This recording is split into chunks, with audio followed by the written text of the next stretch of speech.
Hello' students, যিসকল ছাত্ৰ ছাত্ৰী HS 2024ত নিজৰ পোৱা মাৰ্কছক লৈ অসন্তুষ্ট আছিলে আৰু যিসকলে ৰিচেকিঙৰ কাৰণে এপ্লাই কৰিছিল তেওঁলোকৰ বাবে আহিছে ৰিচেকিঙৰ ৰিজাল্ট। তো এই ৰিজাল্ট কিদৰে চেক কৰিব লাগিব, আমি ৰিজাল্টটো কিদৰে পাম, সেই গোটেইখিনি প্ৰচেছ আজি ডিছকাছ কৰিব ওলাইছোঁ। তেন্তে ভিডিঅ'টো ষ্টাৰ্ট কৰোঁ। এতিয়া ৰিজাল্ট পাবলৈ তোমালোকে গুগলত যাবা, তাত টাইপ কৰিবা AHSSEC। তো এইখিনি টাইপ কৰিলে চাওঁ কি হয়। তো আমি ডাইৰেক্টলি আমাৰ এইটো পেজত তোমালোকে পাবাগৈ। এতিয়া 3 লাইন যোনটো আছে সেইটো লাইনত ক্লিক কৰিবা, তলত যাবা তোমালোকে এক্সামিনেশ্যন ছেকশ্যনত, তাত এক্সামিনেশ্যন নটিফিকেশ্যনত আছে। তাত গৈ ক্লিক কৰাৰ লগে লগে চোৱা ওপৰতে আহিছে live URL of rechecking results for HS final year exam 2024। তো তাতে ক্লিক কৰিব লাগিব। তো তাতে ক্লিক কৰাৰ পিছতে এতিয়া আমাৰ চাবা কি হয়। তো ইয়াতে চাবা পেজটোত আছে তোমালোকৰ প্ৰথমতে এডমিটখন ল'বা।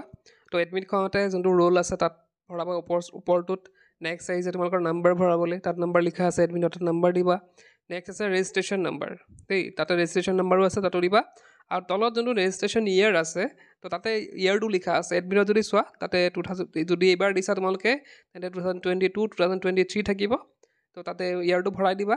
আৰু ভৰোৱাৰ লগে লগে যোনটো আছে সেই বটনটো ক্লিক কৰিবা। এনেদৰে ৰিজাল্টটো আহি যাব। তো চোৱা ইয়াতে চোৱা ৰিজাল্ট নট চেঞ্জড, যদিহে চেঞ্জ হোৱা নাই তেন্তে ইয়াতে নট চেঞ্জ আহিব, ৰিজাল্ট নট চেঞ্জ আহিব। আৰু যদিহে চেঞ্জ আহিছে তেন্তে কোনটো চেঞ্জ হৈছে ইয়াতে তোমালোকৰ লিষ্টখন পাই যাবা। তো এনেদৰে তোমালোকে ৰিজাল্টটো চেক কৰিব পাৰিবা।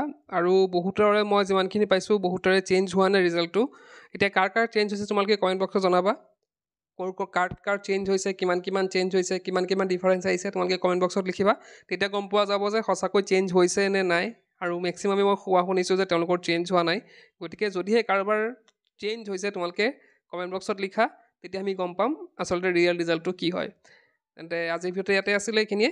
আজিৰ ভিডিঅ'তে শেষ কৰিলোঁ। কি পঢ়ছে ইউ কেন লাৰ্ণ।